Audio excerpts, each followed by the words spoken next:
Alex was so mad about that because he's like, he was screaming at Trump like, you're supposed to be the anti-war candidate. You're supposed to be the peace candidate. This is bullshit. That's what he's trying to do. But I'm liking this. I'm liking this from Alex, big time. Nobody in the media is talking about this, and I'm sick of Pam Bondi and Cash and Dan Bongino. I hate the Cash is coming, guys. People that try to excuse Shawn Ryan, by the way, they'd still tweet at me, and they're like, dude, he accidentally fell into drug trafficking, is what they say. Because if you don't know Shawn Ryan, he was a drug trafficking kingpin in South America for years, and then came back to the U.S., and now he's a huge podcaster, and apparently no one cares. No, apparently no one really gives a shit. I think they were like in abusive relationships with the United States of America, where it's like, they'll even say, like, I don't want to be told the truth. I want you to lie to me to protect you. They lie to me to protect me because they love me. That's why they lie to me. I'm a no bullshit guy. That's why I changed my name. That's why I changed my name from SEAN to SHAWN. That's why I changed my name to vaguely look like Jack Ryan or some shit. Yeah, there's a lot of bad guys out there who are doing contract work for the CIA. Yeah.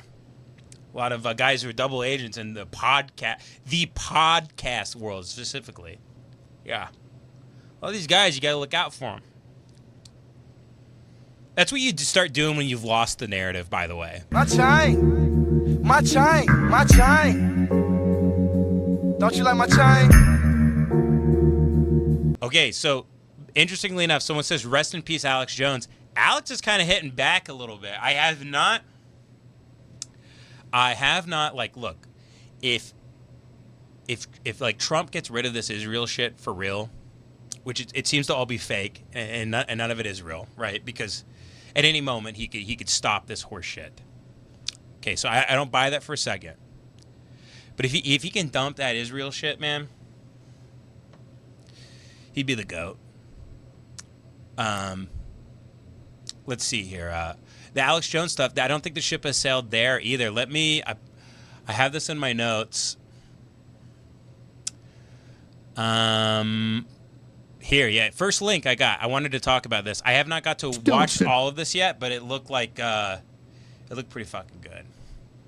He's calling bullshit on all these guys. Kash Patel, Dan Bongino. You know, Kash Patel is he hates working. He goes to Indian nightclubs every night and harasses white women. He's not working on the Epstein stuff. I mean, he's a completely full of shit. Guys like him, you have to be wary of, because as soon as they get in power, they're just, they start doing this with their fingers, thinking about, all the rooms they can get into with beautiful women. A lot of people will work their entire life to get into that position so they can get the pussy they want. Here we go. Just don't sit there and tell us, oh, we've closed it, he acted alone, we have the files. If you're going to crap on me or piss on me, don't rub it in and don't tell me it's raining, okay? Please. Can you not, just as a PR issue, will you stop it, Kash and Bongino? I know, obviously, Dan, nobody's smarter than you. But if you want to go from being very popular to very unpopular, and thus hurt Trump as well, just keep going. Keep going, tough guy. Okay, I'm going to stop right there. I'm getting angry. And it's very insulting to the American people to say Epstein killed himself. No one buys it. It's very insulting to say that brainwashed, classic mind control operative acted alone. Please stop. The one that trained, where the federal law enforcement trained, all that, his cell phone all around the federal building in D.C., the FBI headquarters, Stop it. If you're not going to do anything about it, just shut up about it then. Fucking right, man. But shut up about it. That's only going to encourage the group inside the government, the faction, to try to kill the big guy again. I'm not trying to create some controversy. Alex Jones turns on Trump, turns on Bongino. It's not that. Please don't. No, so what Alex is doing right now, he's trying to apply pressure to Trump. Trump, he's saying all this stuff. This is my guess. you know, Trump doesn't like the fact that everybody on the internet is saying, you know, he's sucking Jewish cock and, you know, basically an assistant to Netanyahu. So he's doing the thing that the Biden administration did, which said, you know, we're telling them, you know, you gotta cut this out. And then the Israeli government is saying, yeah, they're not saying any of this stuff. Trump is saying, like, he's talking to Putin about this. He's upset about all the Palestinian lives. And then Israeli government is saying, we're receiving no word. But he's trying to save face with all the people that are like, that's what I think is happening. I hope he's actually applying pressure, but it seems to be a load of shit because we're the one writing the fucking checks, right? And since 9/11, you know, they've dragged us into fucking I don't even know how many wars. So right now what he's trying to do is, you know, he's slapping Trump on the wrist. Either Trump listens. I know he probably has a direct line to Trump. I'm sure they still speak. And he's trying to say, you know, like, you know, when Trump in the first term, you know, bombed, what was it, Syria? Was it Aleppo or whatever? I can't remember what it was. Alex was so mad about that because he's like, he was screaming at Trump like, you're supposed to be the anti-war candidate. You're supposed to be the peace candidate. This is bullshit. That's what he's trying to do. But I'm liking this. I'm liking this from Alex big time. Nobody in the media is talking about this, and I'm sick of Pam Bondi and Cash and Dan Bongino. I hate the Cash is coming, guys. They couldn't give a fuck. There's photos every night of Kash Patel walking into a nightclub with a bottle of KY jelly. He does not give a fuck about Epstein and the swamp he said he was going to drain. And, you know, if they would, because we know we weren't going to get, like, you know, stuff to, like, really make our lives better. But maybe they could, you know, get rid of the, this evil, foreboding force that does great evil in the sewers of our great country, but that's not happening. That is not happening. It's a big fucking magic show, man. And Alex is. You're not going to do anything about it. Just shut up about it then. Exactly. And this is stuff that Alex has That's cared about only going to forever. encourage the group inside the government, the faction, to try to kill the big guy again. I'm not trying to create some controversy. Alex Jones turns on Trump, turns on Bongino. It's not that. Please don't insult us anymore. Please, please, please. God, I mean,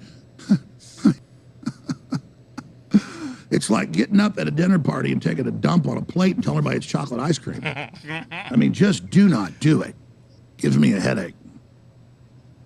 You know, we had a well-known, very famous private investigators that were hired by Trump's people to go spend months in Pennsylvania and investigate it. And they came back and talked about the FBI pulling up and threatening them and following them and telling them to stop their investigation. And then that same FBI now is still in charge, obviously, and is just telling us to just stop investigating. Well, we're not going to. You guys can tell us, you know, nothing to see here and crap like that, but we're not going to shut up about it. So you can be guaranteed of that. That's good. I'm so happy to hear that. Put the article back up, the Hagman investigation into it. I don't want to do this show to just like take shots at people and stuff. Like that is, dude, that is amazing. That is exactly, that needs to be the constant narrative with all this stuff. Same with the genocide. One day, everyone will be against this. Same with this Epstein. I don't know how this is still allowed. The idea that, like, I mean, Cash and all those guys, it sounds like a guy who's, you know, he's trying to buy himself time at work. And he's like, oh, yeah, the files are in the I got to go get the file. Where is it? What are you going through? What are you redacting? What are you talking about?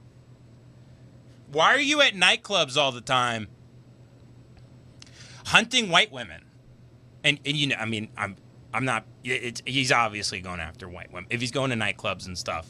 And I'm just saying he looks, I'm not being racist. He looks like the type. He looks like the type that, there's a lot of pictures of Cash going in and out of clubs and, you know, greasy fingered and shit. You can be guaranteed of that.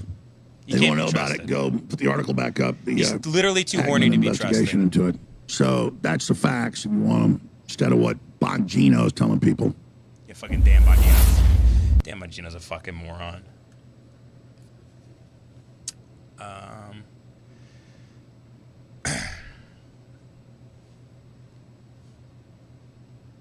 Not to be trusted.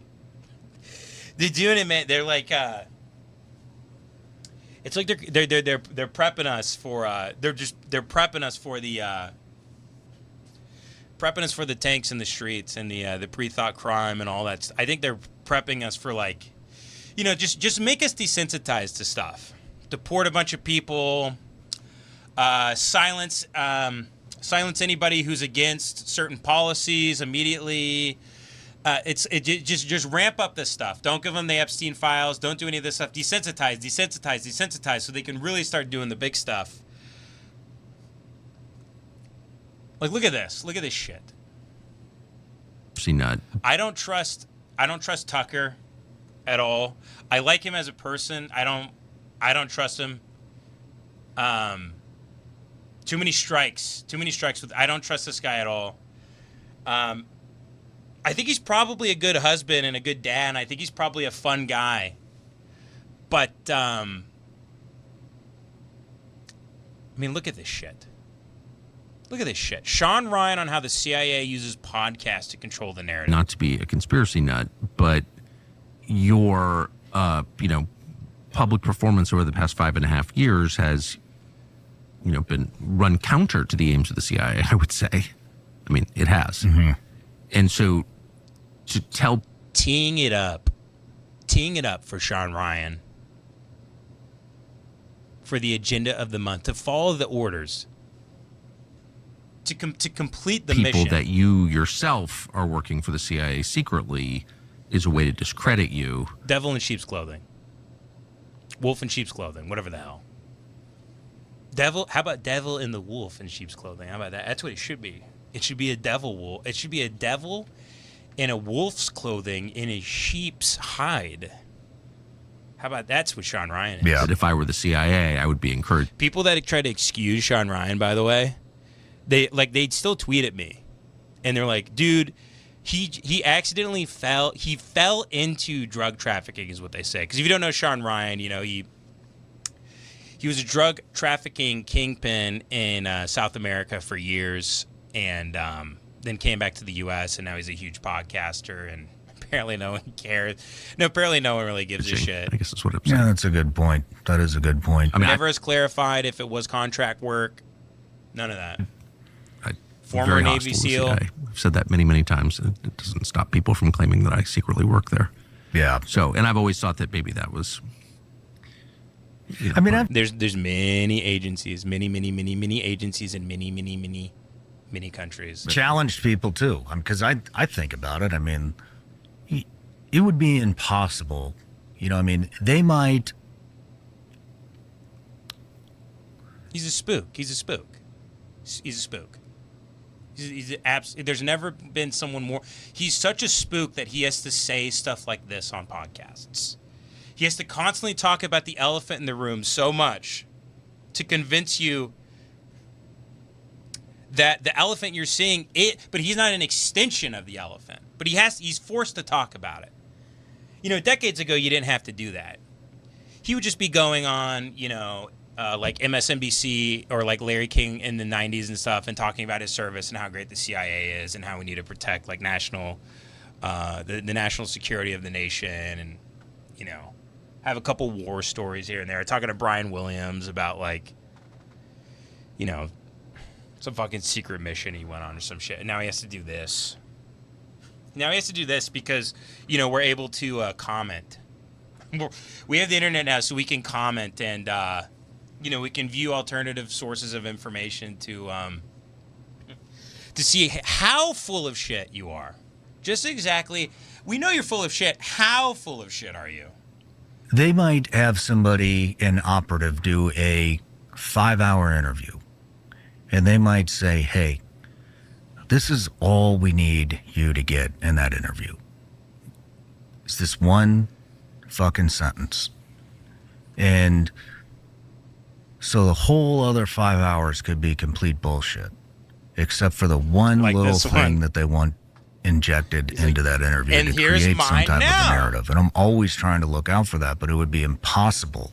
It would be impossible to figure out what exactly that is if that operative is good.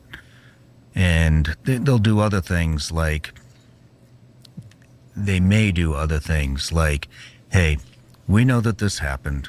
You're going to go to this show and you're going to talk about this. And then 2 weeks from now, Wait, Shawn, how do you know they do that? that's going to come out in the media, or we'll wait until Shawn, how do the you know the interviewer exact? releases that specific episode. And then 2 weeks after, we're going to release this to the press.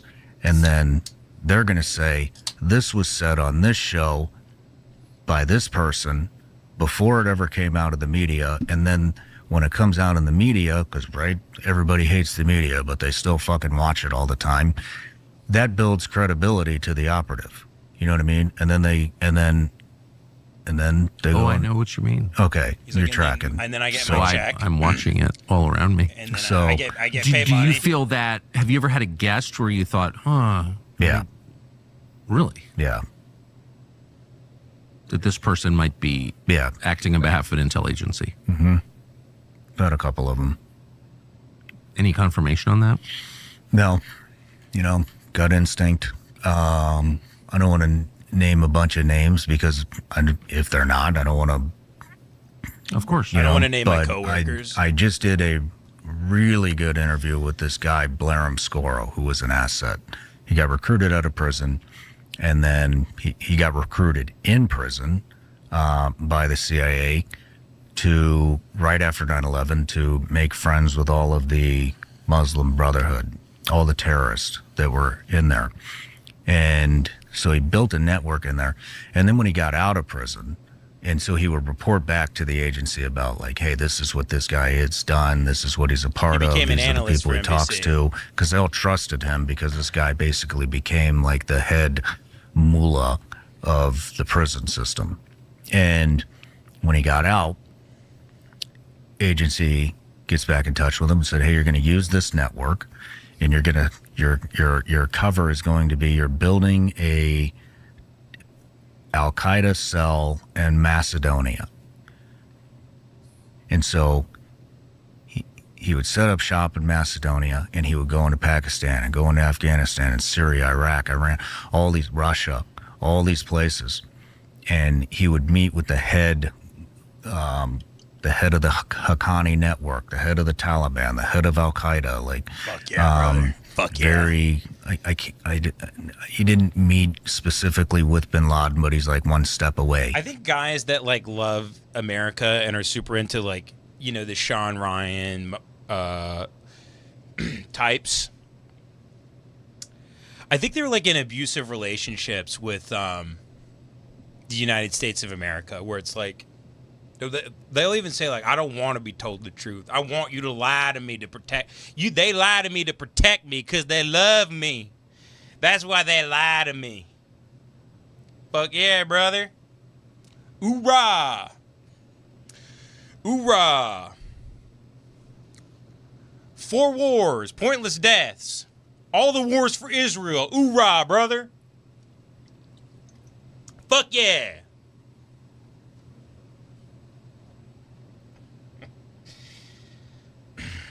I mean, he's also boring as shit to me. But those guys see anybody who's animated as like they really love boring people. They don't, if you're animated, they think you're like flamboyant or gay or something. Like you got to be like, I'm gonna go get me. I'm gonna go down to the gun store. I'm gonna get me a couple shotguns. I'm gonna put it to the kidnapper's hand and say, you better give me my family back, or we're gonna have a problem. Guys that talk like that constantly. They never raise or lower their voice. They fantasize about killing people all day. I do wonder what the appeal is of like guys who are just super into war. I have a feeling as I get older, maybe I'll understand it. Because it might be the only thing that actually, like, once you get to a certain age, maybe it's the only thing that feels real. Is like, it's just like death counts, wars, battles, dates, shit like that. The taking someone else's life. All that stuff just sort of reaffirming you are actually alive and this is real. I don't really know. I don't get fetishizing war. I don't understand it. That to me is for kids.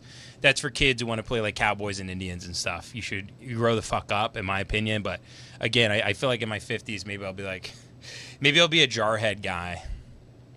Jarhead's my favorite movie. I know everything about being in the military, but I never even fought.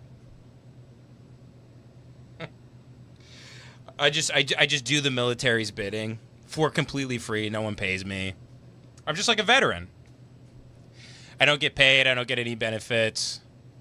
My life doesn't benefit from it. I just sit around and just fantasize about, like, you know, feeding fucking... But I don't know. Maybe there was a thing, too. I mean, Hemingway and all those guys loved doing it, but also he had a small dick. I kind of appreciate the guys more so like Faulkner that lied about their military service just so they didn't want to do it. That, to me, kicks more ass. I have sympathy for veterans. I'm not saying I don't have sympathy for them. Just the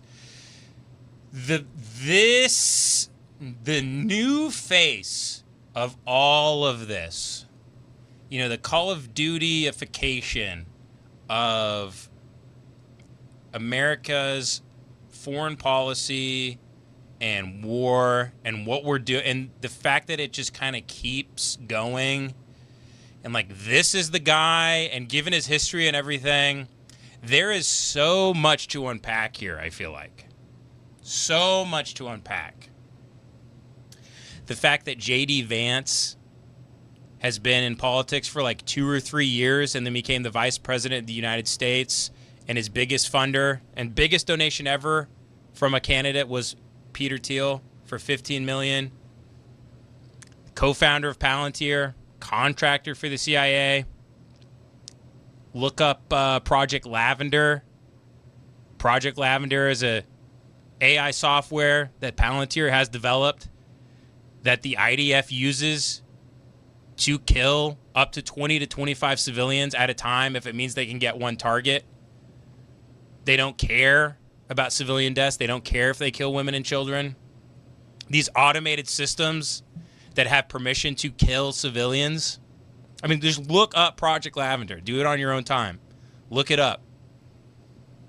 This is the stuff that's rising to the top. Scares the shit out of me.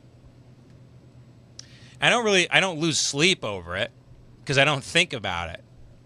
I try not to. When I think about it, I think about it. And as soon as I stop thinking about it, I'm like, all right, I don't know, man. I'm in the middle of a book about a whale. I'm gonna go read that and like take care of my kids. I can't be, to freak out over this stuff. You're just distracting yourself from living a real life. I'm not gonna let this stuff distract me from living a real life. But if I meditate on this long enough, I'm like, man, I feel nothing but like terror and dread over this shit.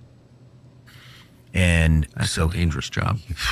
No kidding, man. That's the real Jason Bourne shit right there. And what he would do is say, hey, I'm recruiting because I'm setting up a terrorist cell in Macedonia. And then they would give him all of these weapons. They'd give him bombs, rocket launchers, guns, mines, and you name it. And then basically what he would do is tell him that shipment is he would take care of logistics and to get that to Macedonia. But what he would really do is get it to the agency, and then supposedly they would destroy it. Why do you say supposedly they would destroy it? Well, who knows? I don't know. Love this long-winded story. Because I don't trust them. But so then you don't trust he them. He has an assassination But you're the one lying to them, setting up the whole thing. CIA cuts You're him. the one to be trusted, the professional liar. He gets pissed off. He's still pissed off, rightly so. How about I trust neither of you? At the same time, I'm like, how do you think this works, man? Like, you got burned. They don't use burned assets. Like, you're irrelevant at this point. And then he started telling me about getting uranium out of Russia. And so we kind of had this discussion. And, you know, Russia's obviously a big topic of discussion. Some people think we should be in Ukraine, some people don't. And some people think Russia's our ally, some people don't. And I'm kind of like, this isn't really our war. Why are we involved? But I said, well, what are they going to do with these? And he said that they wanted to get him into the U.S. and it would kill 500,000 people. And I asked him if he thought he'd done that. But it didn't really fit in the interview. It didn't fit. You know what I mean? It did not fit in the interview. Do I know what you mean? Yes. In fact, I was just thinking that as you were speaking. Like we're talking about all these other things. I don't trust this for a second. And then all of a sudden we get to Russia. And so I just called him right there on the interview. I was like, you know what goes through my mind? I'm a no bullshit guy. I said, when's the last time you had contact with CIA? Look, I'm a no bullshit guy. When I was running a drug trafficking ring in South America, I was a no nonsense, I was a rational guy. I'm no bullshit. Okay, I'm a Marine. When I was running drugs in 5 to 6 different countries and assembling my own mini cartel, I was fucking no nonsense. All right, I'll tell you to your face what I think about everything. Me, Shawn Palmisano. S-E-A-N Palmisano. As I'm formerly known as I'm currently known as Shawn Ryan. I'm a no bullshit guy. That's why I changed my name. That's why I changed my name from S-E-A-N to S-H-A-W-N. That's why I changed my name to vaguely look like Jack Ryan or some shit. For like Tom Clancy retards. For Jack Reacher mongoloids. Those types of people. CIA. That was exactly what I was just thinking. And he said January 16th or something in 2022. Like knew the exact date and got really flustered. And I mean, I would probably be flustered too if somebody just said that and I wasn't. But I said, you know what goes through my head is what if somebody contacted you knowing you were coming on this show to say that you were getting uranium to Al-Qaeda to sneak into our country to blow us up. A lot of people want to see us go to war with Russia. Did he tell you that Iran was trying to assassinate Donald Trump too? No. That's my favorite. No. Iran is trying to assassinate Donald Trump. Yeah. Okay. But I called him on it. Are people saying that? I haven't heard that. Because it didn't fit in the interview, and it was almost like, shit, I lost my opportunity to insert this into the interview, so now I got to swing for the fence and just drop it. And it just immediately... Yeah, man, I'll talk to everybody, and by that I mean I'll make up fake people that don't exist to have arguments with across from people who are on my team. Immediately clicked in my brain. And then I got paranoid again. I'm like, Jeremy, sorry, buddy, you got to fucking switch your phone out. Like, you've been texting with this guy who knows what came in. But I mean, you never really know. It's going to be a gut instinct, you know? And so, but I got a gut instinct, Shawn. Wanted to say that out loud because if they're watching, and they probably are, then they know that I know that I'm a target.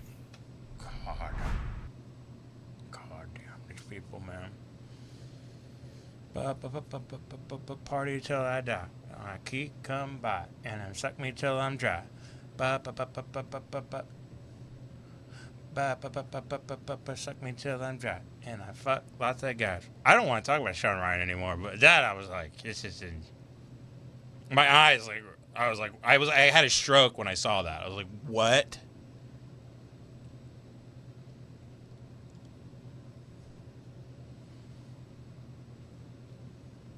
There's a lot of bad guys out there who are doing contract work for the CIA. Yeah.